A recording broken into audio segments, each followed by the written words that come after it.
5 years ago, I worked with a consultant, Julie Zuzik, who was totally into podcasting. She loved doing them and encouraged me to start a podcast. I balked at the time because it seemed like there's a lot of work preparing for interviews, conducting the interviews, editing the podcast, and then promoting them. It was overwhelming. But as the barriers to entry disappeared, I jumped on the podcast bandwagon. To be honest, it's one of the best professional decisions that I've ever made.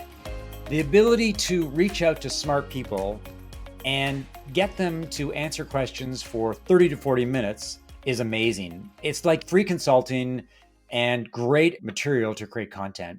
It goes without saying that I'm a huge advocate for podcasting.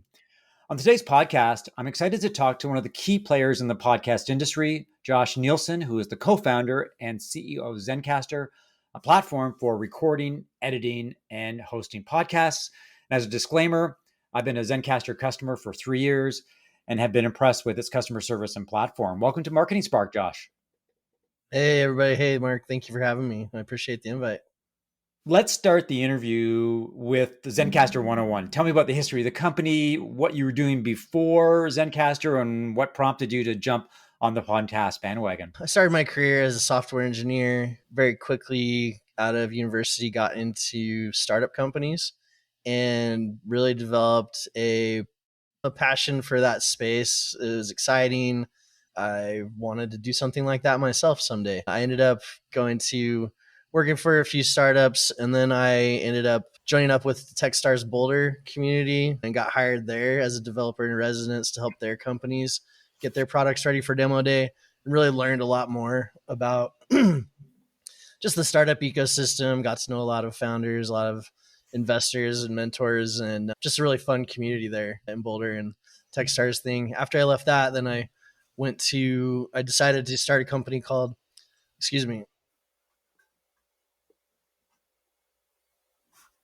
I'm recovering. I'm good, but I might. No worries. Okay. Decided to try my hand at starting my own business. Started a company with a couple of friends of mine called Soundkeep, and the idea was to help electronic. We were all musicians and we were following our passions, I guess you could say. Learned later on that that's a very common starting and ending point for companies, but had a lot of fun. We were trying to help electronic musicians collaborate together online, swap files, and create music together. Didn't end up working out in the end, but I learned a lot about the capabilities that browsers had around working with audio, and that these were increasing month by month. They were shipping a lot of new stuff that let you get access to the microphone and pipe the audio around, save it, and store it. And that was when, as I was out pitching that company, somebody said, I don't know about musicians, but podcasters have this problem getting their audio files back and forth or something. I knew about podcasts. I was interested in them, but we were already had a one-track mind, and we just put that idea on the side. And it wasn't until later, after that whole company went by the wayside, that I came back to that idea and was like, hey, maybe I can use the skills that I learned, these new features that are launching in the browsers, and build something towards that podcasting idea. So I went and interviewed a lot of podcasters. At the time, they were all using Skype, and if you recorded a Skype call, especially back then with the way bandwidth was, it was almost always going to be poor quality. At best, it was highly compressed. At worst, it was dropouts, robotic sounds. And you could actually see this on Twitter when these guys would ship an episode, that their audience would attack them. Oh, this is horrible. I can't listen to this. Like, you sound fine, but your guest sounds horrible, and it's messing with my head. And as a podcaster, that's the exact opposite response you want from watching an episode. You want to grow your audience, not have people saying they're going to unsubscribe. There's a pretty major need in the market for a solution to that. And I was able to cobble something together in about 6 months. I thought it would take me like 6 weeks, but you know how that goes. And launched an MVP, and it really met that need and hit product market fit out of the gate and grew from there. And we got our first customers by going onto Twitter and saying, hey, we see you're having problems with the audio. We solved it. Come check it out. So that was the impetus and the MVP launch.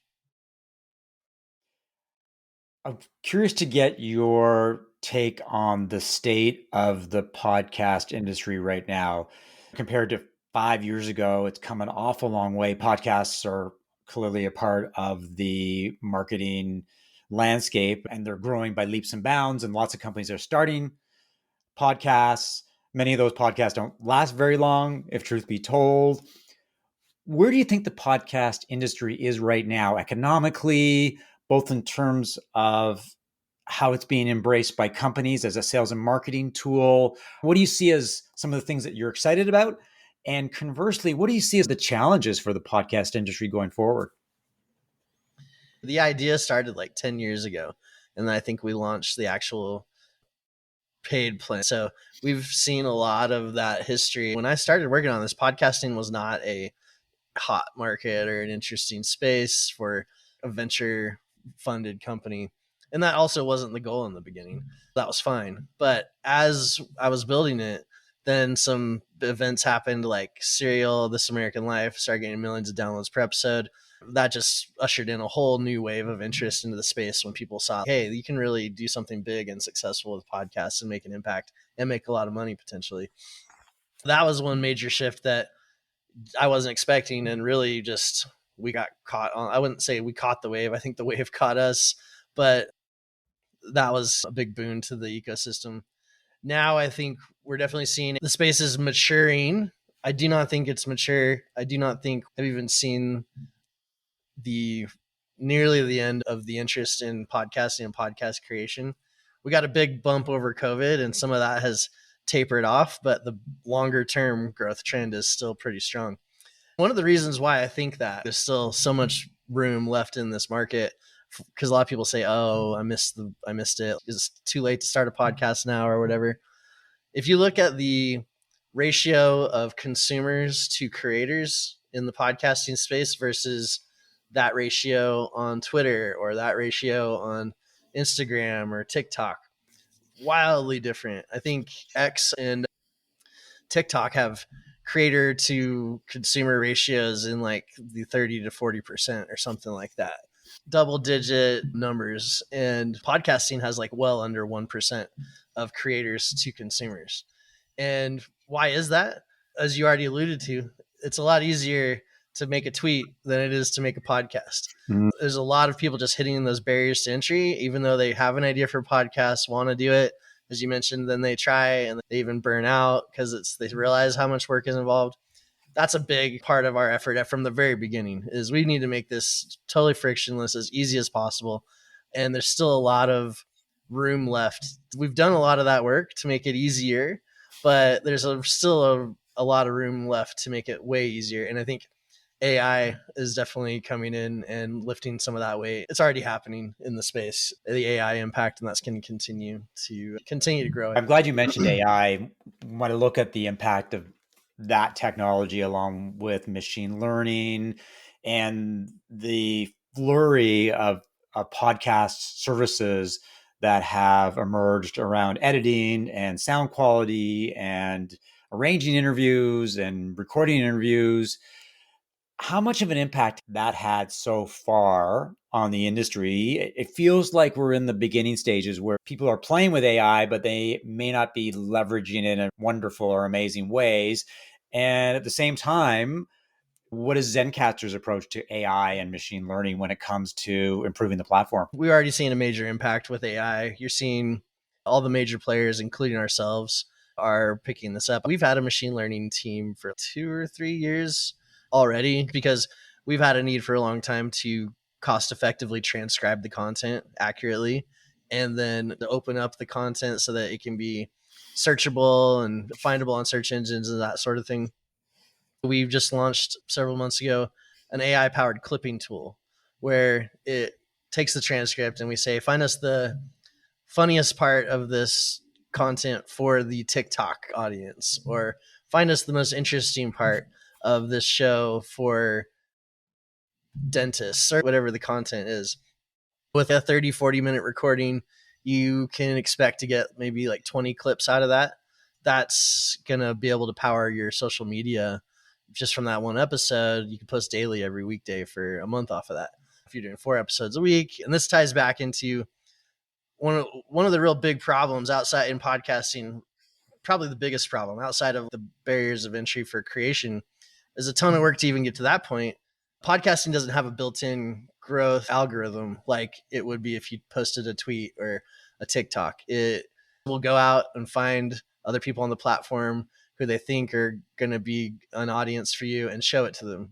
Podcasting, that doesn't happen inherently. So you have to figure out, how do I take my content, format it in the right format for each of these different platforms that do have these growth algorithms, and then get them on there. Helping people find and grow the audience, AI and that clipping tool is a really big part of that. And the goal is to solve the biggest problem in podcasting was, how do I find my audience? How do I grow my audience and potentially then monetize? But the growth has to come first. Aside from the mechanics of podcasting, showing people how easy it is to record podcasts, what is Zencastr doing to support the success of the podcast community? Promotion and distribution is a huge challenge. Editing stops a lot of people from continuing with podcasting because they recognize that it is so much effort. The clipping videos for social media to drive streams or subscribers or downloads. How much does Zencastr lean into education to help their podcast community be more successful and continue to keep them excited about podcasting? It's theoretically hard to wrap your head around how podcasting works if you haven't done it before. And so, just helping people on board and really understand how to use the tool, and not really just giving them tools that can do the job, but telling them what job they should do with the tools and walk them through all of that. But that's an initiative that we've got right now, is really fine tuning the onboarding process. And that also includes education, things like webinars, and also just we don't have this yet, but would love to have a platform agnostic sort of podcasting university piece of content. And it's always hard to prioritize on that on top of just all the other stuff that's got to get done to build the product and what's needed next. So we tend to follow our noses as far as what the creators are asking for.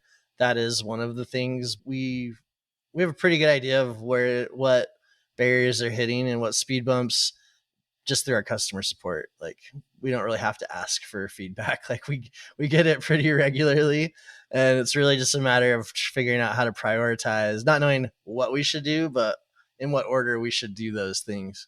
So based on that, what are customers asking for? When you look at the product roadmap for Zencastr and you're getting a lot of feedback from users, what is high priority for Zencastr in 2024? All sorts of things, depending on the type of creator, because we have podcasters, then we have other niche type of creators. But I would say the biggest things you hear most often is the growth side. That's number one. They're like, hey, I've published and I'm just getting crickets. I need to figure out, how do I actually get people listening to this, or knowing if I'm saying the right thing, getting some of that first validation, which can be hard. I think they want connection. We hear a lot more from the hosts because they're directly using our platform, but the audience members as well. The audience wants to connect with the host, wants to connect more seamlessly with the audience. They generally are entrepreneurial in effect in some way. They're trying to monetize the audience or drive into a sales funnel, or sometimes they are just trying to share some idea. And that's what's led us to offering monetization options as well. Again, this is where it comes into the order, right? Hey, these guys are entrepreneurial. They want to make money. So we have a monetization suite. You can do programmatic ads and paid guest spots and that sort of a thing. But we found for that's great for the ones who've already figured out the growth side, but the vast majority of our creators have not. We've come back around and said, okay, now that we've got some of that monetization stuff, now we need to make it so that you're big enough to actually have that monetization move the needle for you. And that's where the clipping, cross promotion, I think networking our creators together. Right now, if you use Zencastr, I wouldn't say solitary because you bring your guest and maybe your co-host, but it's a siloed experience. And there's a big opportunity to open that up on Zencastr so that you could, for instance, search the network for someone who might be a great guest on your next episode, or find another podcaster on the network that has a similar content, you guys either be a guest on each other's show or do ad swaps or things like this. Again, so you just overcome that problem that podcasting has without where it doesn't have that built-in algorithmic audience growth feature. People talk about the power of community, and if you listen to a lot of B2B SaaS marketers, community seems to be one of the major themes for 2024. So I'm all for connecting podcasters and making it easier for podcasters to get guest opportunities and to find guests. That's great. The other tool that I wanted to ask you about is the ability to take a podcast and run it through AI to get show notes and tweets and blog posts and LinkedIn posts. There are services like Summarize and Pod Squeeze that do that. They're definitely using AI. Is this something that Zencastr is thinking about offering as well? We're already seeing, as you mentioned, services pop up with that. Makes perfect sense, saves a lot of time for the creator. It's just not right on top of the pile for us. Our current initiative right now that we're launching is some more advanced editing tools. But right now we can help you remove ums and ahs and long pauses. But if you want to like delete sections of content or add your intro and outro, it's not so straightforward. Our goal is you should be able to come to Zencastr, hit record, hit produce, hit publish, and have everything templated up the way that you want it and go back to running your business instead of the podcast taking all of that time. And that right now, people who want to do some of that more advanced editing, they have to record and then they have to download it, do it in their own software suite, and then bring it back online. A lot of people are still going to want to do that if they have that process in place. But for the new podcast creators coming on board, they don't want to and are probably not going to learn how to use even Audacity or what, even some of the easiest and free tools out there are very hard to understand how to use. Even like even like Apple's movie, they're supposed to be like the easier ones, like iMovie or whatever it's called, is not very straightforward and is not custom fit for the podcasting use case, making it so that you can truly come to our platform and not have to leave and still get a really great professional output. Let me ask you about the competitive landscape, because if you do a Google search for podcast recording or podcast hope, there are hundreds of companies out there that offer similar services. The question that I would pose to you is, how does Zencastr stand apart? It's a very fragmented market. Choice is often a really good thing, but it can also be very confusing. How do you view the competitive market? And what does Zencastr do from a marketing perspective to wave the flag, to say to people who are trying to get into podcasting or are already podcasting, we're one of the platforms that you need to consider because we've got all these features, we've got all these great tools, and we should be one of the obvious choices out there? That's been an interesting journey because when we first launched, we were the only real option as far as something that you didn't have. There were other options where you had to download an app or download a desktop app, but that's hard to get one-off guests to do. It's definitely gotten more competitive over time. I think our strategy to combat that is to not stay stagnant in one place, because if you just say, hey, I'm a remote and double-ended remote recording tool, that used to be harder to make. Now you can download some libraries on GitHub and get something going pretty fast. But what we saw was that's just the beginning of the process. And our goal is to really be a kind of all-in-one and opinionated platform that says, hey, you have a voice, you want something to say, don't worry about learning all the mechanics and all the technicalities of podcasting in order to do that. We'll take that all off the table so you can just be a great host, find great guests, and we'll do the rest. What that means is we have to have editing, we have to have production tools, we have to have hosting service built in, and then all of the other growth and monetization stuff on top of that. And if you say, hey, let's compare us to all of the remote recording platforms, there's lots of them. You say, hey, let's compare us to all of the all-in-one podcasting platforms that handle every step of the way to help you find the success that you're after. There's maybe 2 or 3 options out there for that. I think we're the best of those options if you look at the comparisons of not only the tool chain on paper, but the workflow that you're getting out of it. I think that's how we combat that. On the marketing side, part of why we're doing these podcast tours. We know a lot of podcasters. Why don't we get out there and just talk to whoever will have us on and spread the word? Question that I ask a lot of entrepreneurs, and it's either an easy or a difficult question depending on how you come at it. But what company or companies keep you up at night? That's an interesting question because that's evolved over time. I remember when the very first competitor to Zencastr launched, like we really were like the only tool like ours that existed at one time. And then I remember the first competitor that I knew of launched their platform, and they came out of the gate and they had editing and hosting, and or they had some editing tool and some hosting tool.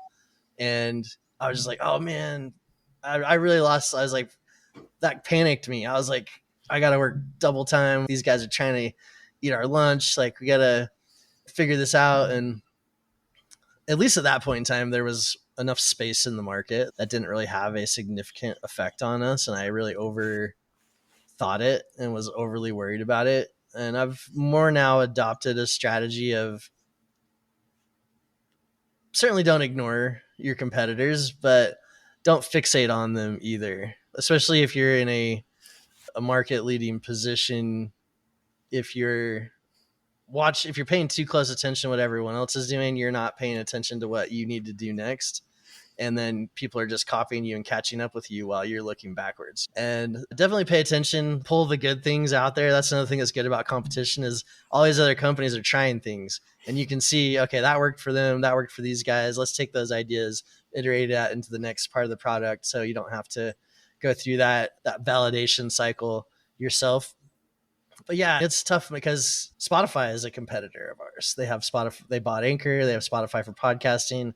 They on paper have all the different pieces. They have the monetization options, and so that can be harrowing saying like we're up against companies that are $1 billion companies and multi-billion dollars. Even count Apple, you've got $1 trillion companies that are interested in the space and getting in on different sides. And I guess I don't lose as much sleep about competition anymore. Maybe I should. I think more in terms of, are we really carving out the path that we see from listening to our users? And we're doing that fast enough. And you do think, is somebody else doing it faster than us? Are they on the right thread? But so far I've tended to see that all these different companies tend to have like their own thesis that they're chasing. And while they may be iterating faster or slower, they're maybe not really headed in the same direction that we're going and in the same way. And yeah, that's a long-winded answer to say there's competition out there. There's some really huge ones that like you could lose sleep over, but I have more worry about if we're really meeting, like I said, we get tons of feedback from users and it's all great. And are we actually executing on that fast enough is I think the bigger worry.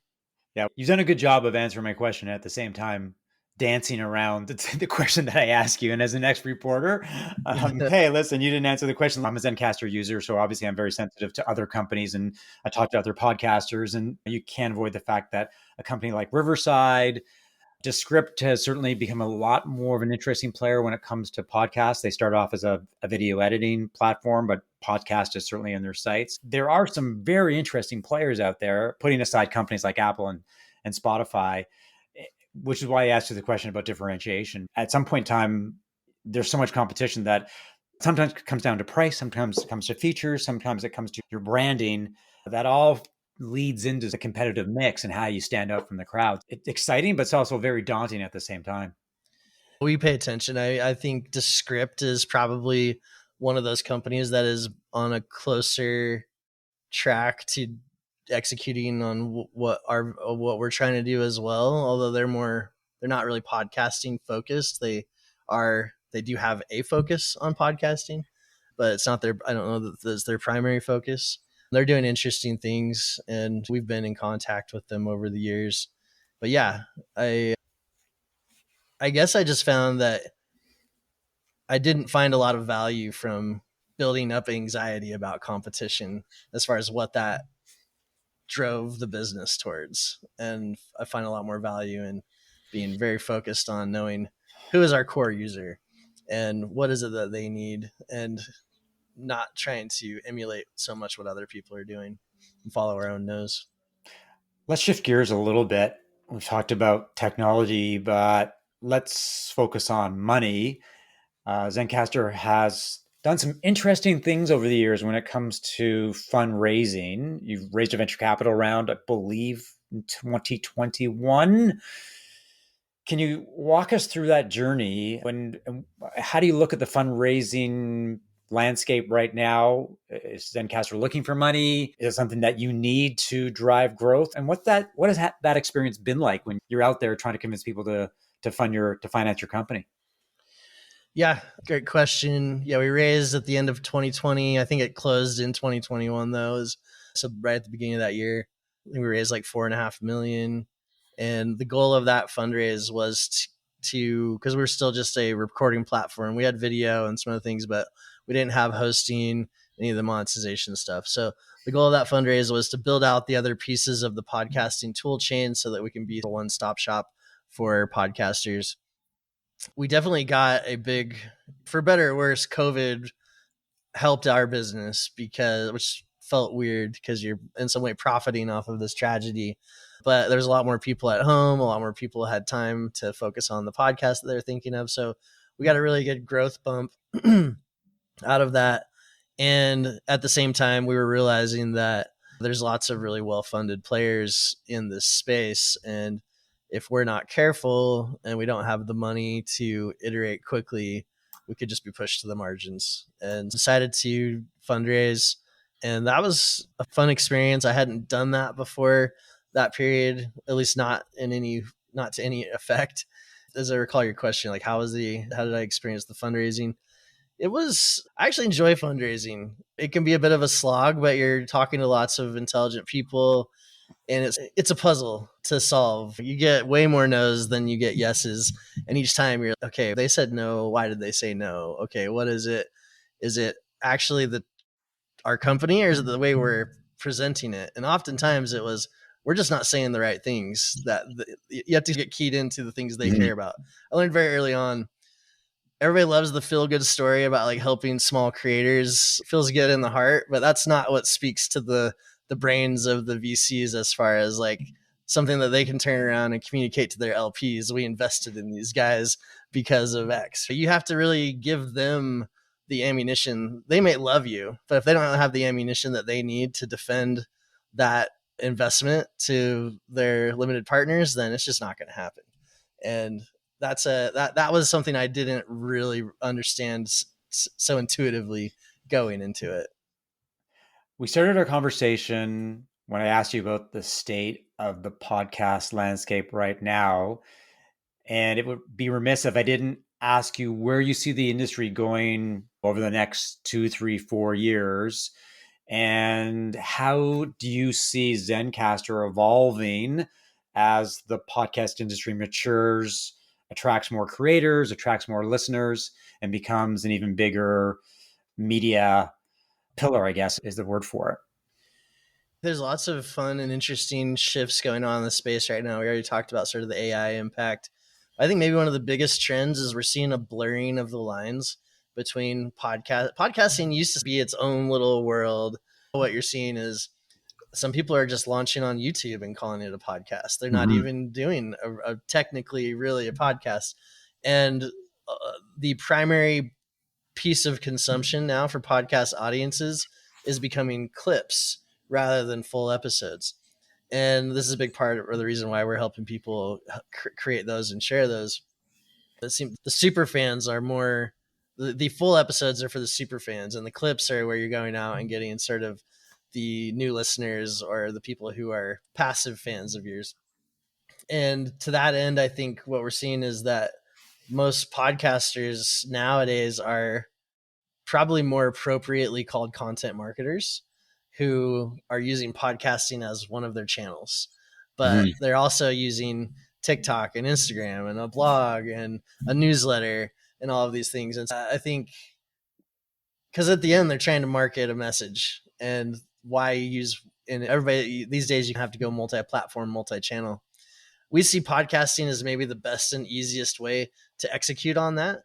because you can get a great guest, do a long form recording, whether or not you ship that as a podcast or not, you can then clip it out. And now you've got all the content that you need for the other platforms. You could even use AI to create a newsletter post or a blog out of it that then you edit upon as well.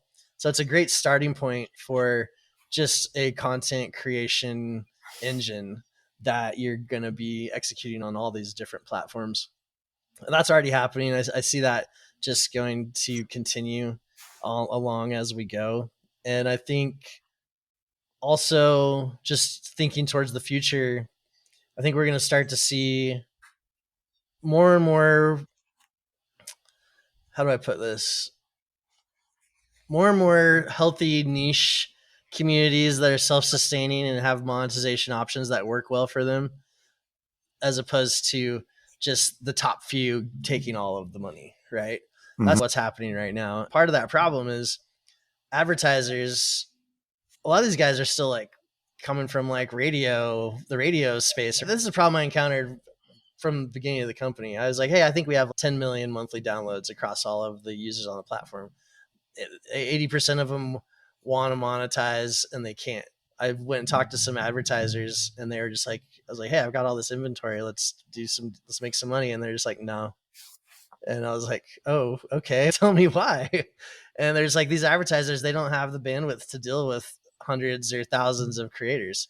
They can work with a few dozen maybe. And even that's a lot for them. And they only want to work with, because of that, they only want to work with the biggest ones.